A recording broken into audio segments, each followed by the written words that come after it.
Assalamualaikum warahmatullahi wabarakatuh. Perkenalkan, nama saya Azin Nurul Hasma dari kelas 71, nomor absen 8.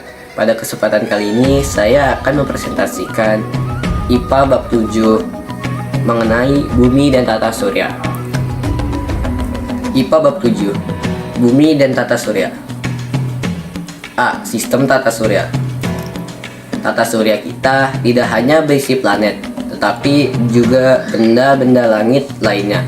Menurut NASA, Badan Penerbangan dan Antariksa Amerika Serikat, tata surya kita terdiri atas 8 planet, 5 planet kerdil, lebih dari 200 satelit, 995.369 asteroid, dan 3.679 komet. Setiap benda langit ini bergerak dengan orbit tertentu, terus-menerus bergerak. 1. 8 planet dalam tata surya. Planet adalah anggota utama tata surya. Semua planet bergerak. Gerakannya ada yang disebut sebagai revolusi dan ada yang disebut sebagai rotasi. Gerak revolusi adalah gerakan planet memutari matahari. Sedangkan gerak rotasi adalah gerakan planet yang berputar pada sumbunya. Para ilmuwan membagi planet-planet dalam tata surya ke dalam beberapa pengelompokan. Pengelompokan pertama menggunakan bumi sebagai pembatasnya. Pada pengelompokan ini ada 2 kelompok, yaitu planet inferior dan planet superior. Planet inferior adalah planet-planet yang letaknya di antara matahari dan bumi, yaitu Merkurius dan Venus. Adapun planet superior adalah planet-planet yang letaknya setelah bumi, yaitu Mars, Jupiter, Saturnus, Uranus, dan juga Neptunus. Pengelompokan kedua adalah pengelompokan dengan menggunakan lintasan asteroid sebagai pembatasnya. Kelompok planet dalam merupakan planet-planet yang berada dalam orbit lintasan asteroid, yaitu Merkurius, Venus, Bumi, dan Mars. Kelompok planet luar berada di luar orbit lintasan asteroid, beranggotakan Jupiter, Saturnus, Uranus, beserta Neptunus. Pengelompokan ketiga dilakukan berdasarkan ukuran dan komposisi zat pembentuknya. Kelompok planet terestrial atau juga biasanya disebut sebagai planet kuno atau ancient planets merupakan planet-planet yang dapat diamati tanpa alat bantu dan terdiri atas bantuan sebagai bahan penyusunnya. Kelompok planet Jovian atau disebut juga planet raksasa gas, the gas giants, merupakan planet-planet besar yang tersusun dari gas.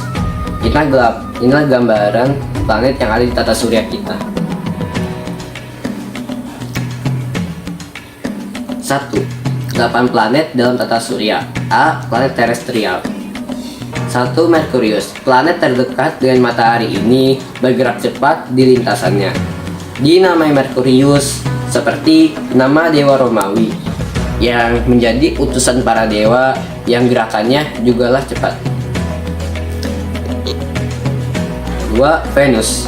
Planet terdekat Venus adalah planet yang terletak di urutan kedua terdekat dari matahari ini. Merupakan planet terpanas di tata surya. Gerak rotasi Venus berlawanan arah dengan ketujuh planet lainnya. Ia berputar dari timur ke barat. Gerakan ini disebut sebagai gerakan retrograde. Inilah gambaran dari planet Venus. 3. Bumi. Selamat datang di rumah kita. Bumi, tempat tinggal kita ini merupakan planet di urutan ketiga dalam tata surya. Lapisan atmosfer yang terdiri atas nitrogen, oksigen, dan berbagai gas lain dalam jumlah yang tepat menjadikan udara bumi sempurna untuk kita dan makhluk hidup lainnya. Bumi memiliki satu satelit yang kita sebut sebagai bulan. Bulan bergerak mengelilingi bumi pada orbitnya. 4. Mars. Warna merah adalah ciri khas Mars. Karena warna merah inilah Mars kerap disebut sebagai planet berkarat. Dapatkah kalian menebak dari mana asal nama itu? Tentu permukaan Mars, kaya akan besi oksida. Besi yang teroksidasi kita sebut sebagai karat. Itulah sebabnya Mars disebut sebagai planet berkarat. B. Planet raksasa gas. 1. Jupiter. Sampai hari ini Jupiter adalah planet terbesar di tata surya kita. Ukurannya lebih dari 2 kali ke-7 planet bila disatukan. Jika dibandingkan dengan menganggap bumi seukuran buah anggur, maka Jupiter sebesar bola basket. Inilah gambaran dari planet Jupiter.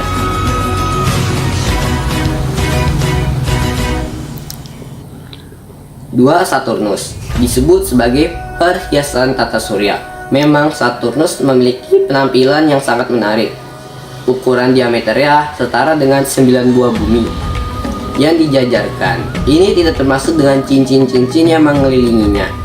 Susunan cincin-cincinnya pun mengagumkan, dengan 7 cincin yang berjarak di antaranya membuat visualisasi Saturnus selalu mengundang decak kagum. Inilah gambaran dari planet Saturnus. 3. Uranus. Saat pertama kali ditemukan melalui teleskop, Uranus sempat dianggap sebagai komet atau bintang. Cincin yang mengitarinya berjumlah 13 buah dengan gradasi warna dimulai dari yang paling gelap yang terletak di bagian dalam. Uranus berotasi seperti Venus dari barat ke timur, namun ia berotasi menyamping. Itulah sebabnya Uranus disebut juga planet samping. Nah, gambaran dari planet Uranus.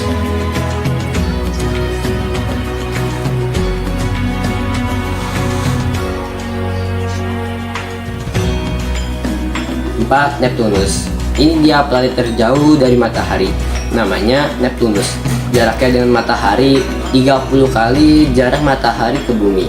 Neptunus memiliki 5 cincin utama dan 4 busur cincin yang tersusun dari gumpalan debu.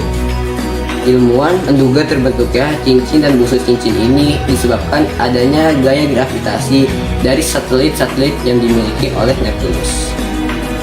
Inilah gambaran dari planet Neptunus.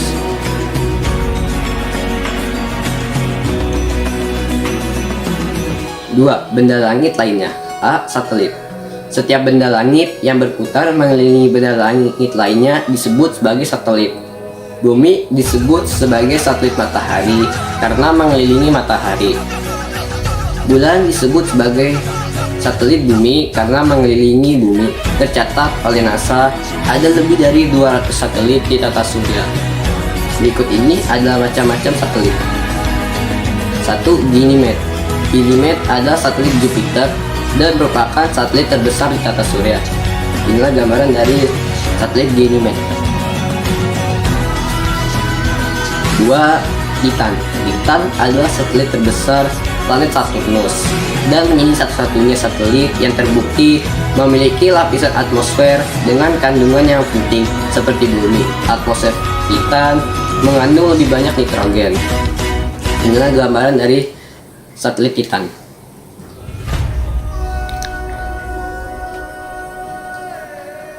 Ketiga, ada Io. Io adalah satelit ketiga terbesar milik Jupiter dengan keaktifan vulkanis yang sangat tinggi. Ledakan vulkanik ini disebabkan oleh gaya gravitasi Jupiter sebagai planet induknya. Dan 2 satelit tetangga yang jaraknya cukup dekat, yaitu Europa dan Ganymede. Inilah gambaran dari satelit Io.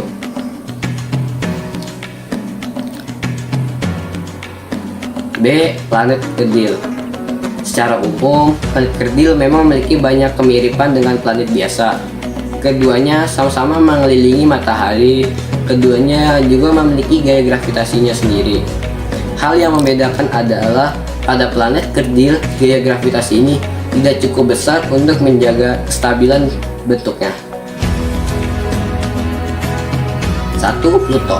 Posisi yang begitu jauh dari matahari dengan 40 kali jarak matahari ke bumi, Pluto terletak di sebuah area yang disebut sebagai sabuk Kuiper. Sabuk Kuiper itu sendiri dimulai dari Neptunus, sehingga benda-benda langit yang berada di daerah ini juga disebut sebagai objek trans-Neptunus. Inilah gambaran dari planet Pluto.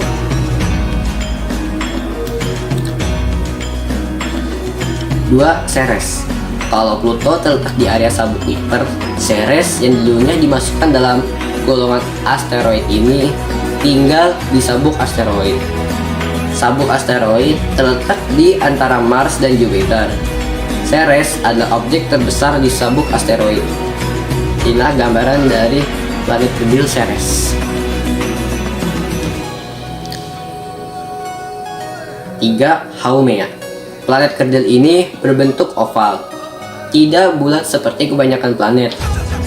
Haumea juga termasuk dalam objek trans-Neptunus dan memiliki dua satelit yang berputar mengelilinginya, yaitu Namaka dan Hyakka. Bentuknya yang oval disebabkan oleh gerak rotasinya yang sangat cepat. Inilah gambaran dari planet Haumea.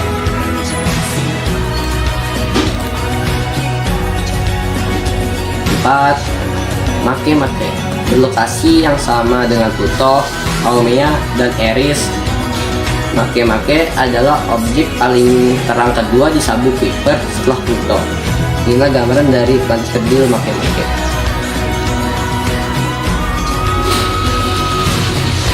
5. Eris. Ukuran Eris yang sedikit lebih besar dari Pluto menyebabkan astronom berdebat mengenai definisi planet. Permukaannya juga mirip seperti Pluto, yaitu berbatu-batu. Inilah gambaran dari planet kecil Eris. C. Asteroid. Memiliki nama lain yaitu planet minor atau planetoid. Asteroid adalah benda langit yang juga mengorbit pada matahari. Ukurannya jauh lebih kecil dibanding planet. Ada 3 kelompok asteroid yang diketahui saat ini, yaitu sabuk asteroid utama, Trojan, dan asteroid dekat bumi. Inilah gambaran dari asteroid. 3. Meteor, meteorit, dan meteoroid. Meteoroid adalah benda langit yang ukurannya sangat bervariasi. Sebut saja mereka adalah batu luar angkasa. Saat meteoroid itu memasuki atmosfer bumi, ia akan terbakar dan jatuh ke permukaan bumi, lalu berubah nama menjadi meteor.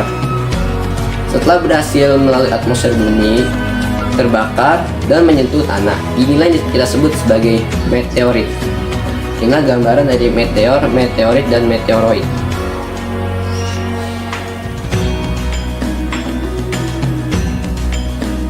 Komet. Komet adalah benda langit yang berasal dari sisa-sisa pembentukan tata surya. Ia dapat berupa debu, batu, maupun es, seperti juga benda langit lainnya. Di tata surya, sisa-sisa pembentukan tata surya ini bergerak mengikuti orbit tertentu. Inilah gambaran dari komet.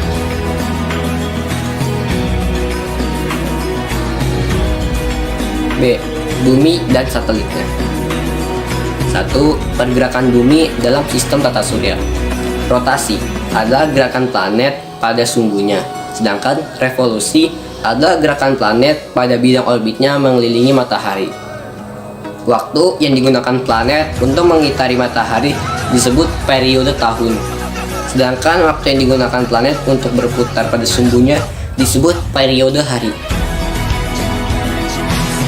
A. Siang dan malam. Bayangkan, bumi memiliki garis yang menghubungkan kutub utara dan kutub selatan. Garis ini kita sebut sebagai sumbu atau poros. Ketika bumi berputar mengitari poros ini, saat itulah pergantian siang dan malam terjadi. Bagian bumi yang menerima sinar matahari langsung akan mengalami siang. Sebaliknya, bagian bumi yang lain akan mengalami malam. Inilah gambaran siang dan malam pada bumi.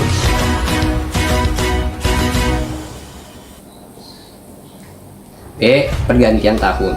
Bumi mengelilingi matahari secara penuh selama 1 tahun. Garis edar yang ditempuh bumi dalam perjalanan itu disebut sebagai orbit. Sambil bergerak mengelilingi matahari di orbitnya, Bumi juga berputar di porosnya. Gambaran bumi ketika mengelilingi matahari selama 1 tahun penuh.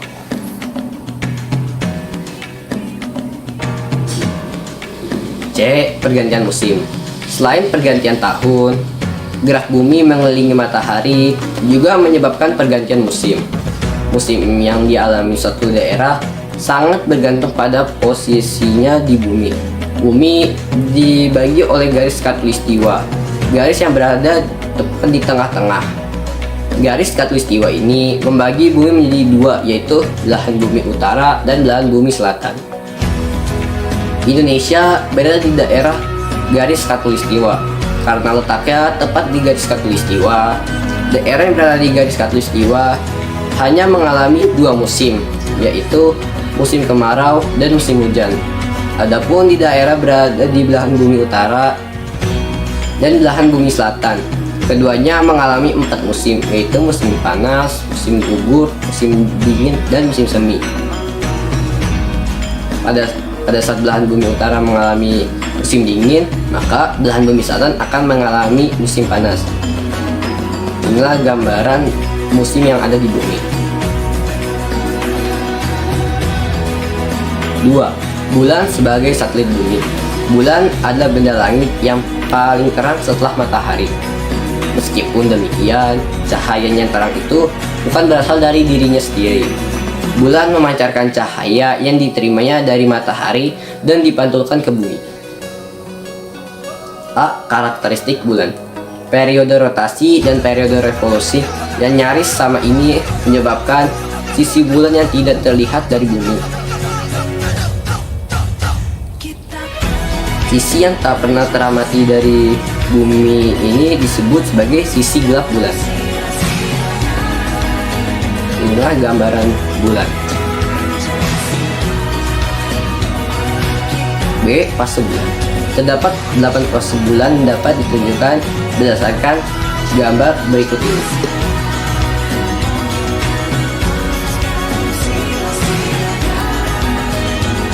C. Gerhana bulan.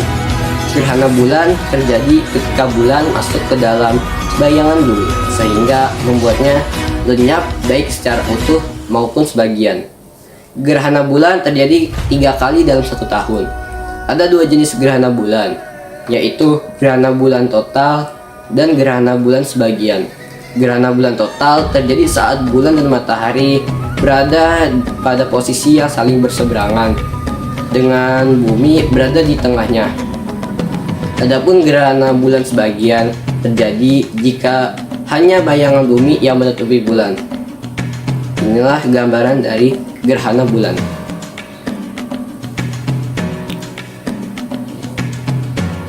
D. Pengaruh gerak bulan terhadap kehidupan manusia. Bulan menjadi benda langit yang banyak memengaruhi di kehidupan manusia, terutama di sisi religius dan budaya. Selain itu, aktivitas gerak bulan juga digunakan dalam pelayaran dan melaut. Bagi para nelayan, bulan Ramadan, hari Paskah, film, industri garam dan perikanan. Inilah gambaran dari pengaruh bulan untuk bumi.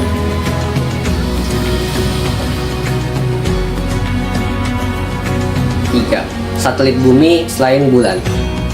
Selain satelit alami, ada juga yang digolongkan ke dalam satelit buatan. Seperti namanya, tentu saja satelit buatan ini tidaklah terbentuk di luar angkasa, tapi dibuat oleh manusia dan digunakan untuk berbagai keperluan manusia di bumi, termasuk melakukan penelitian di benda-benda langit lainnya. Satelit cuaca meningkatkan pemahaman kita terhadap perubahan cuaca, bahkan dapat memperkirakan cuaca untuk beberapa waktu mendatang. Satelit pengamat mengelilingi bumi untuk mendapatkan gambaran mengenai keadaan bagian-bagian bumi, seperti hutan, air, dan bagian permukaan bumi lainnya. Satelit telekomunikasi merupakan percakapan antar manusia yang terpisah jarak menjadi mudah dan memungkinkan. Indonesia berada di urutan ketiga setelah Amerika dan Kanada sebagai pemilik satelit domestik terbanyak. C. Mengenal matahari lebih dekat. 1. Karakteristik matahari. Beberapa karakteristik matahari yang dapat diamati dengan teleskop surya khusus dari bumi adalah sebagai berikut. Bintik matahari, yaitu cekungan di permukaan matahari yang terlihat lebih gelap karena memiliki suhu beberapa ribu derajat lebih rendah dibandingkan suhu di sekitarnya. Suap surya, yaitu ledakan atau semburan yang terjadi di atmosfer matahari. Suar ini melepaskan sejumlah besar energi.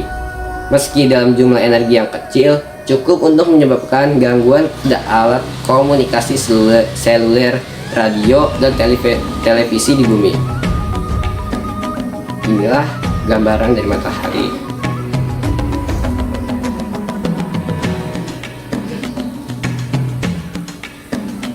Karakteristik matahari lainnya yaitu ada prominensa matahari, yaitu bagian matahari yang menyerupai lidah api di permukaannya, mulai dari lapisan fotosfer hingga korona.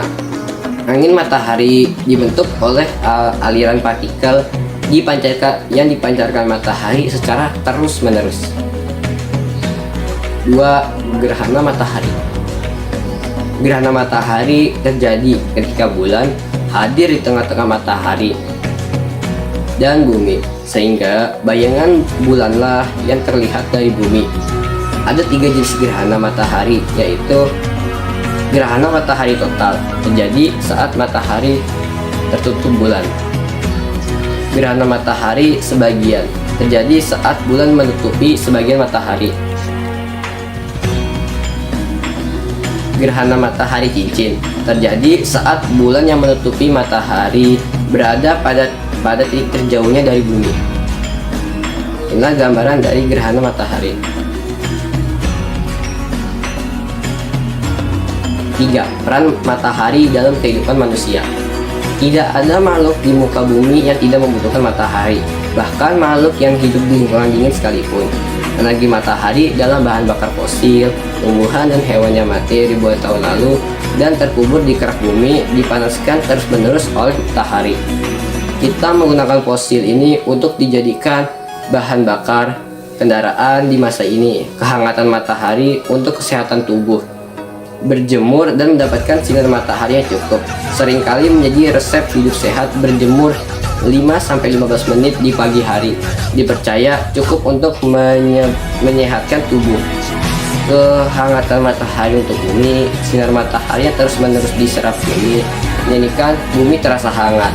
Suhu yang tepat membuat kehidupan di bumi dapat terus berlangsung. Tumbuhan membutuhkan sinar matahari untuk melakukan fotosintesis.